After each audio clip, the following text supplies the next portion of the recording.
2024-25లో 11.75%తో దూసుకుపోతున్నాము. దేశమెంతా 9.8% అంటాడు. మళ్ళా ఏమంటాడు, 2025-26లో రాష్ట్రం 10.75%తో దూసుకొని పోతున్నాం, దేశమెంతా కేవలం 8%తోనే ఉంది అని అంటున్నారు. అంటే 9.64% ఆదాయాల గ్రోత్ రేట్ నమోదు చేస్తే కేంద్రం, వాళ్ళ జీడిపి గ్రోత్ రేటు కనిపిస్తూ ఉండేది 8%. ఒక సంవత్సరము, దాని ముందు సంవత్సరము 9.8%. మనం 1.99% ఈయన నమోదు చేస్తూ ఉంటే ఏ రకంగా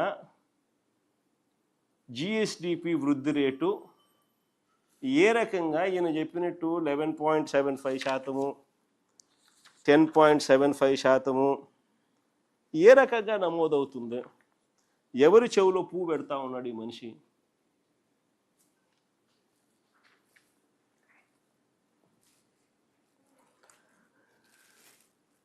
అసలు చంద్రబాబు నాయుడు గారి పాలనలో రాష్ట్రానికి ఆదాయాలు రావడంలా, రాష్ట్రానికి వచ్చే ఆదాయాలు తగ్గుముఖంలో ఉన్నాయి. పెరుగుదల అనేది మిగతా రాష్ట్రాలతో పోలిస్తే మనం ఎందుకు పెరగడంలా? కారణం రాష్ట్రానికి సంబంధించిన ఆదాయాలు రాష్ట్రానికి రావడంలా. రాష్ట్రానికి సంబంధించిన ఆదాయాలు పక్కదో బట్టి చంద్రబాబు నాయుడు గారి జోబిలేకింత, ఆయనకు సంబంధించిన ఎమ్మెల్యేలకింత, ఆయనకు సంబంధించిన బెనామీలకింత అందరూ పంచుకుంటా ఉన్నారు. దోచుకో పంచుకో తినుకో అన్నట్టుగా.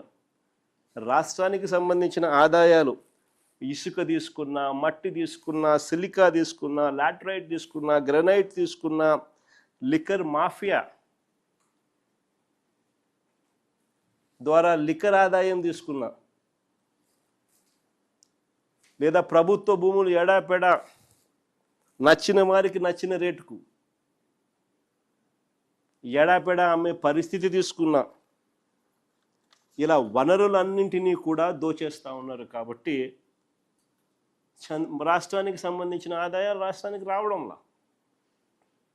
మరోవైపు చూస్తే ఆయనకో విమానంతో పాటు ఒక హెలికాప్టరు, ఆయన కొడుక్కో విమానం, ఆ విమానంతో పాటు ఒక హెలికాప్టరు, తర్వాత ఆయనకు మద్దతు ఇస్తూ ఉన్న ఆయన గారి డిప్యూటీ సీఎం పవన్ కళ్యాణ్ గారికి ఆయనకు ఒక విమానం, మళ్ళీ ఆయనకు ఒక హెలికాప్టరు. అందరూ